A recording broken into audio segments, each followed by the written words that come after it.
Ngibingelele. Qale ngibonga ithuba nje ngokufika kwenu. Igama lami nguWandile wakaThutshini. Ngokuqhamuka ngidabuye eQinabhawude esabelweni. Ngifunde khona amabanga aphansi esikoleni ekuthiwa Sohlangeni Primary School. Ngasuka lapho ngaya egama lakhe Commercial High School. Emva kaloko ngasuka ngawukhuphula izifundo zami eThekwini. Ngabuya ngazoqedela eBoston College. After lokho ke kwawukuthi umuntu kumele aqale umsebenzi. So indaba yemoto nje ngiqale nje ngayo nje uqala kwami ukusebenza ngokuqala nje ngabhizinesi imoto kangoba nje ngisho ukuziqaqa kuyona inkinga ngoba into ewulwazi vele bengiyenza yabo. Ngasuka ke ngawoshayela lezi ezizithutha izimoto ezilimele. Yilapho ke engathi ngihamba nomfowethu sihamba ngemoto yami encane sayilento yazi ukuhamba udle emotweni. Kwachitheka ukudla kwangena la ezikhaleni la kwezihlalo yabo. Since umuntu enolwazi lokuqaqa imoto sathi asingayise ekhaya washa siziqaqela. Sayiqaqa kwawuklina lokho kudla. Then kwawula iqala khona uthando ukuthi yazi since umuntu ekwazi ukwenza kanje ekwazi ukuqaqa izimoto yonke lento yini engenzi into kanje. Sofika ke kuleyo business then kwayelapho ke engibona khona ukuthi okay ukuze ngizibone ukuthi lento ngiyakwazi ukuyenza yena ngiphinde ngenye imoto ngathola enye imoto kamngani wami futhi nayo ngayiqaqa ngakwazi ukuyiklina. Kwayelapho uthando lokho linyuka njengoba sesikhona sila namhlanje. La ekhaya njoba kuyika Watson Auto Valet Services sidila nokukhuculula imoto ngaphakathi ngaphandle. Sikhipha izihlalo siyaziwasha sisebenzisa imithi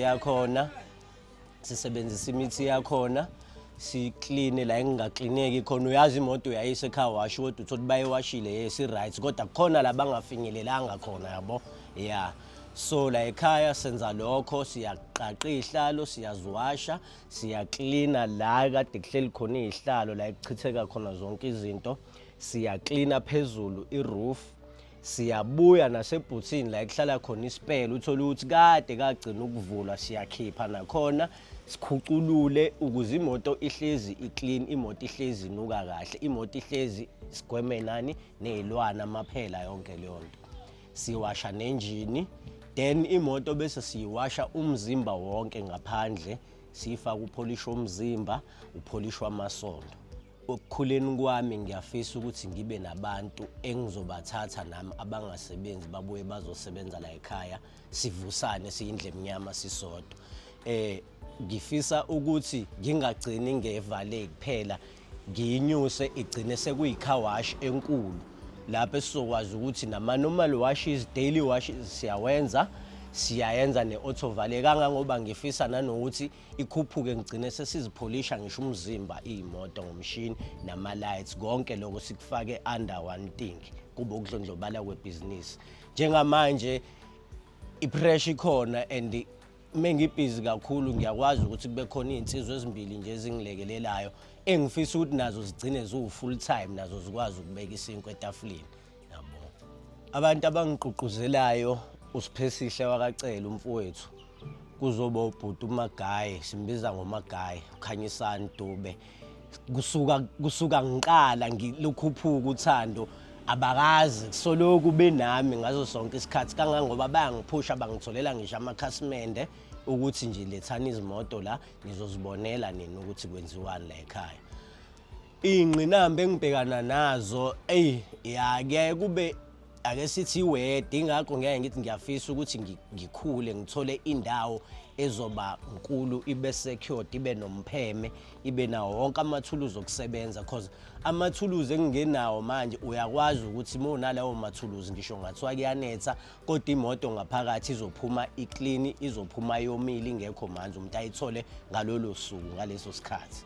Yabona njengamanje ngimatasa abantu bangibiza ngapha nangapha so ngifisa ukuthi ngoba kwamanje njengoba izinsiza kusebenza ngingenazo ngisasebenza ngaloko kwami ngifisa ukuthi ngelinye ilanga ngikwazi ukuthi ngosuku mhlambe ngenze izimoto zibe 3 iy'moto zibe zine, ngoba okwamanje ngikwazi ukuthi ngenze imoto eyodwa ngenxa yokuthi iy'nsiza zisebenza anginazo kahle yabo.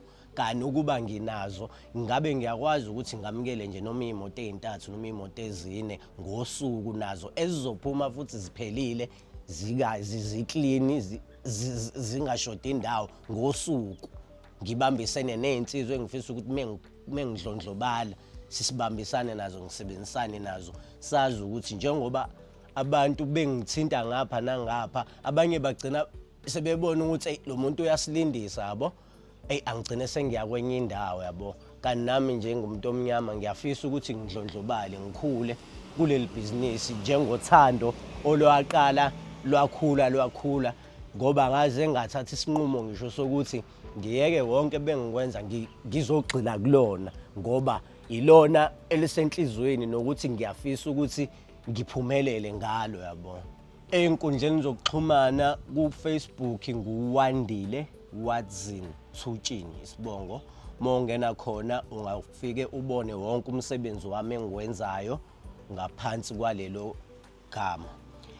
Enambeni yocingo ngiyatholakala ku-068 263 9306. Cela ukuyiphinda 068 263 9306. Kade lokho nje yabona ngiphila ukuthi abantu ke phela uyathi mombheka umuntu ubona ukuthi lo hayi mfanele into nje, kodwa njalo mengigibela embhedeni kumele ngiqale ngishaye ngedolo ngibike kumdali, ngisho umdali awukwazi ukuthi ungangisusa la ngisuse khona ngize ngifike lana ungenayo inhloso yokuthi nami ngibe umuntu ophumelele, ngikwazi ukuthi nami ngilekelele lapho engingalekelela khona. So yes, ngisho ngithi hayi nami ngiyazibona ngiyi-next billionaire.